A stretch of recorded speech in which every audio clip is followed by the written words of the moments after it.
এই দাঁড়াও, পাসিনা পাসিনা নাচ দেখাও। अभी करती हूँ। তোমারটা হয়েছে, তুমি তাড়াতাড়ি চলে যাও। এই দাঁড়াও, তুমি পাসিনা পাসিনা নাচ দেখাও। তোমারটা হয়েছে, এখন তুমি দেখাও।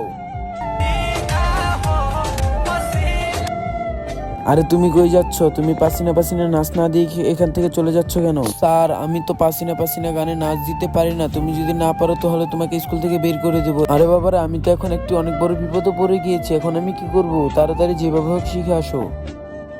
আরে বন্ধুরা, আমি তো বিপদে পড়ে গিয়েছি। আমি তো পাসিনা পাসিনা নাচ দিতেই পারি না। প্লিজ তোমরা আমাকে একটু সাহায্য করো নাচ দিতে। আরে এটা কোনো বিষয় হলো নাকি? তোকে এরকম ভাবে শিখাবো? তুই আমার চেয়েও ভালো পারবি। তার আগে তুমি দুধ খেতে ভালোবাসো নাকি মদ খেতে ভালোবাসো? আমার মতো দুধ খেতে ভালোবাসলে তাহলে ভিডিওটি লাইক করে চ্যানেলটিকে সাবস্ক্রাইব করে দাও। আর তুমি যদি মিউজিক করতে চাও, ভিডিওটি লাইক করে চ্যানেলটিকে সাবস্ক্রাইব করে এভাবে শেয়ার করো। একবার না হলে দুইবার ট্রাই করো। প্রথমে হাত দুইটা এরকম করবি, তারপর এরকম করবি। আরে দেখ কত সুন্দরভাবে হয়ে গেল। আরে বাবারে, আমি তো শিখে গেছি। এখন তাড়াতাড়ি নাচতে হবে। পাসিনা হো পাসিনা হে। স্যার, আমার তো কমপ্লিট হয়ে গেছে। চলো তাড়াতাড়ি নাচ দেখা যাক। আরে স্যার, আমি এখন নাচবো, আপনি মনোযোগ দিয়ে দেখুন। ঠিক আছে, দেখাও দেখাও। আরে তুমি তো অনেক ভালো ভালো, চলো একসাথে নাচি।